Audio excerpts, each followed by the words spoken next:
Thank you all for joining me on this journey and asking the question about God's existence. We live in a world that takes God for granted because God is so ingrained into our society. Many people fail to consider what life would mean without God. So, because they fail to see his need or reflect on his existence, he simply becomes irrelevant and forgotten in the lives of a lot of people. Now, this is important to this particular class because if we're going to talk about the existence of God, before we start laying our case before people about his existence or give reasons why he exists, we need to examine what life would look like without God. Only then can we really, as we try and reach those people um, that we're engaging with, only then can they begin to comprehend the weight and the gravity of the question, does God exist? But this question of God's existence isn't anything new. Humanity has long grappled with the question of meaning and purpose and value. I mean, even the ancient philosophers to modern thinkers, even people that you go to dinner with, they have searched for these guiding principles that have become central to our understanding of life and existence. And so for many, the concept of God or like this higher power, right, as the foundation of meaning, God has provided the framework through which we understand things like meaning and value and purpose. And so um, God is also the one who is the guider of our moral compass. God, on a theistic view, on a Christian view, is the source of all that's good.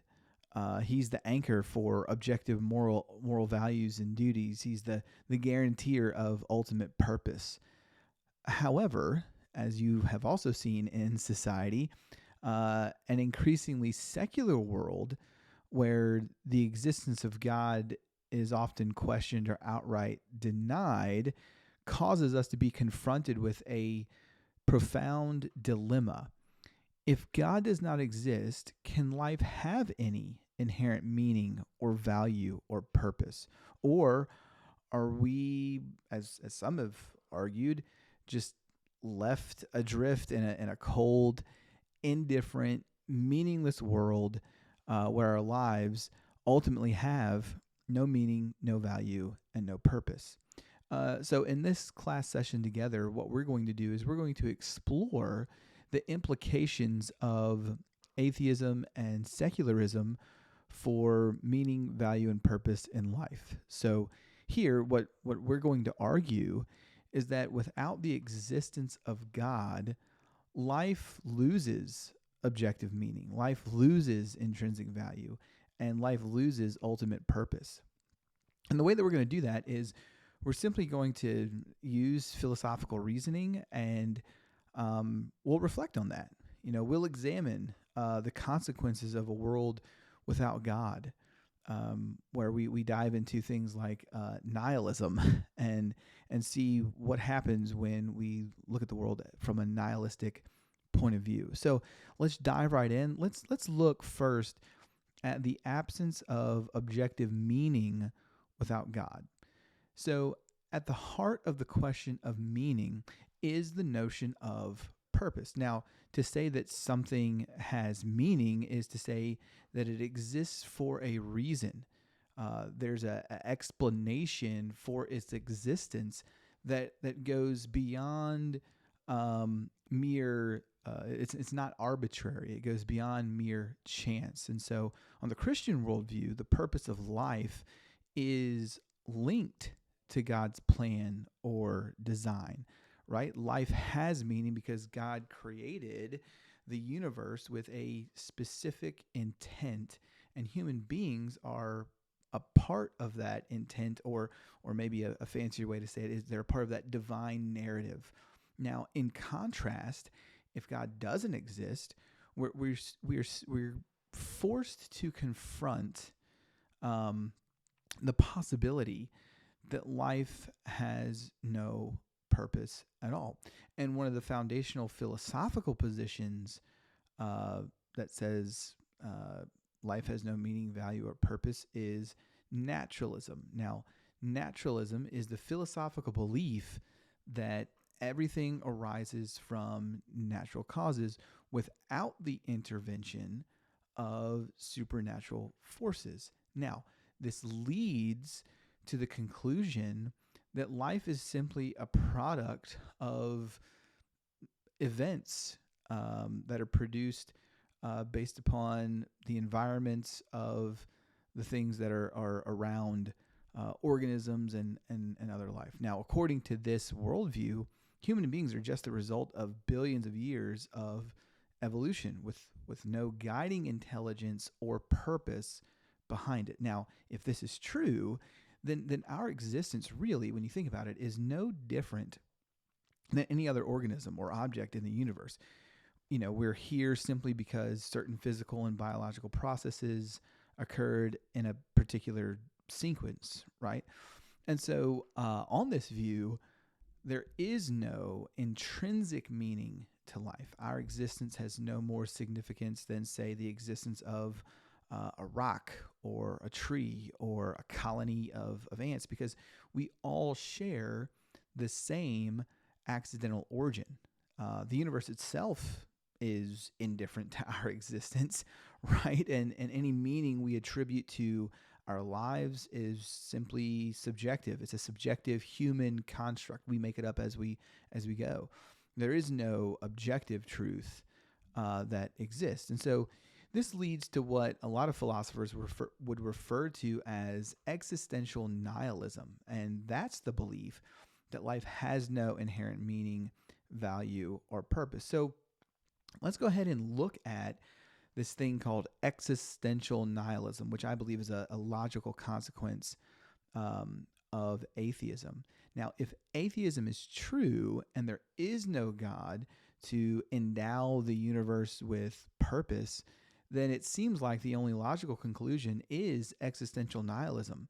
And as Jean-Paul Sartre, a famous existential nihilist, once said, that if there is no God, then life has no predetermined purpose or meaning. Human beings, on Sartre's view, are thrown into existence without any inherent reason for being, and it's up to each individual to create their own meaning, right? And so this is another famous Sartre quote.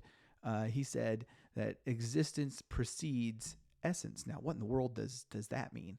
Well, what that means is that we exist first, and then only later do we define ourselves and our purpose, right? And so while Sartre has a pithy phrase there, while Sartre and other existentialists encourage individuals to create their own meaning, they also recognize, as we do too, we also recognize it's inherently difficult to do so. Because if life has no objective meaning, then any meaning that we create for ourselves is arbitrary. We may choose, right, to dedicate ourselves to things like love or a career or family or art or pleasure, but none of these pursuits have any real significance in the grand scheme of the universe. So what they ultimately become is they're merely distractions from the fact that in the end we're all destined for death and oblivion, the heat death of the universe. And this is where the existentialist, the existential nihilist, struggles to find meaning in goodness, meaning and purpose and life, because in a godless universe, as Albert Camus states, life is absurd.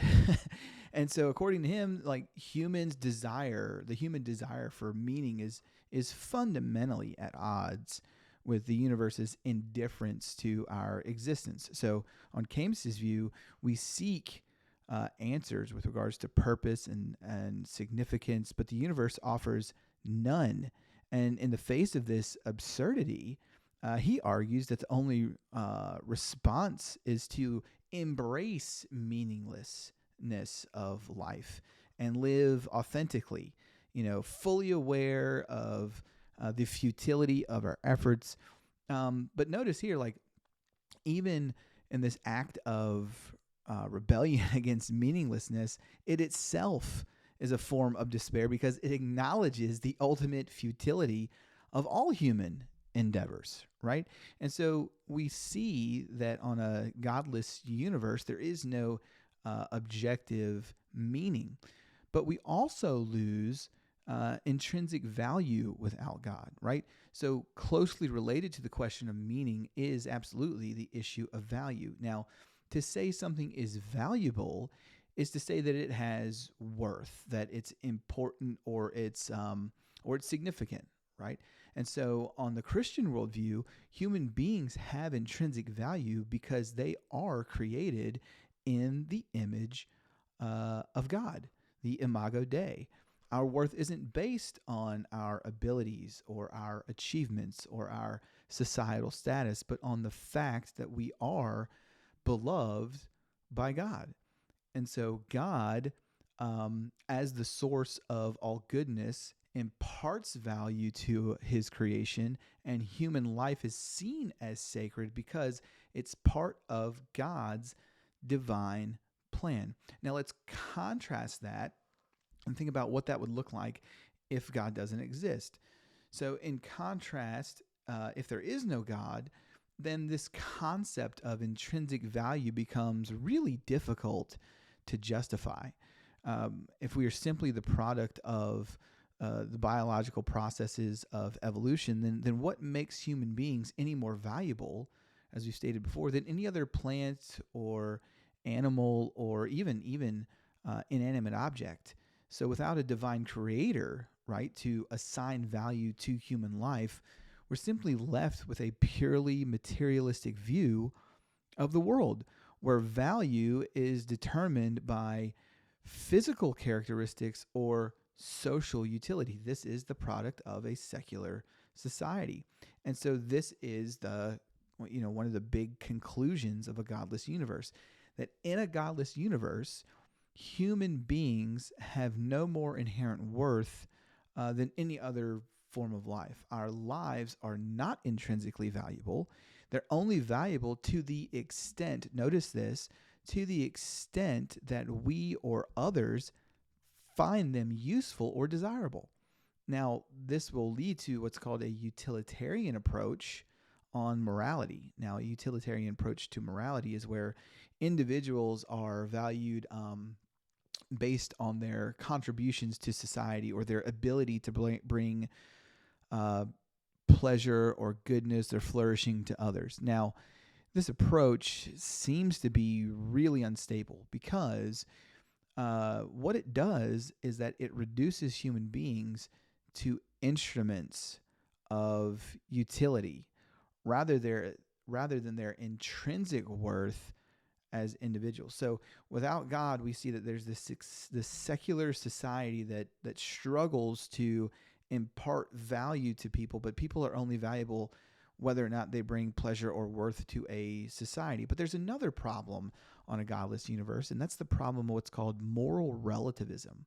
So like in the absence of God, we see that moral relativism is a situation where there are no objective standards of right and wrong, whereas on a Christian worldview, morality is rooted in the nature of God, and he's the ultimate source of goodness, and moral laws are seen as reflections of God's character, and human beings are obligated to follow those laws because they are divinely ordained. This is called divine command theory in ethics. Now, the opposite of that, where things are morally relative, that becomes problematic because as a result, morality becomes a matter of personal or cultural preference. Now, with no objective standard by which we can judge actions of individuals or societies, then what do we have? Like the best thing we have is moral relativism, where different societies may have different moral codes, but none of these codes can be said to be objectively true or superior to another. And here's the problem with that is that once you have opposing moral codes, well, who's the arbiter of what's right and what's wrong? Um, you know, and here's and this is the problem, right? Moral relativism poses a significant challenge to the idea that humans really do have intrinsic value. If there are no objective moral standards, then actions like murder or theft or even exploitation can only be condemned based upon the preferences of a particular society, right? It's like without a universal moral law, there's no reason to believe that human life is inherently valuable. And individuals are free to assign value to life or withhold it, right? Based upon their own subjective judgments. And so far we've looked at what life would look like without God when it comes to meaning, when it comes to value. Now let's go ahead and look at purpose. And this will be the third and final aspect of our discussion concerning the question of God's existence, right? So in a Christian worldview, human life has ultimate purpose because it's part of God's plan. Our purpose is to know and love and serve God and to fulfill the role that He's assigned to us in the grand scheme of creation and redemption. So this purpose gives us direction to our lives and provides a really great reason for our existence. When you take a look at what's trying to be accomplished by God, and so when you look at the alternative, if there is no God, then life has no ultimate purpose. We are not a part of a grand scheme of God. We're not part of a divine plan. There is no higher reason for our existence. And so as a result, our lives are ultimately, I would argue, futile. Because no matter what we accomplish during our time on earth, it'll eventually come to nothing. Our achievements, our relationships, our experiences are all going to be erased with the passage of time, and we will be forgotten as if we never existed.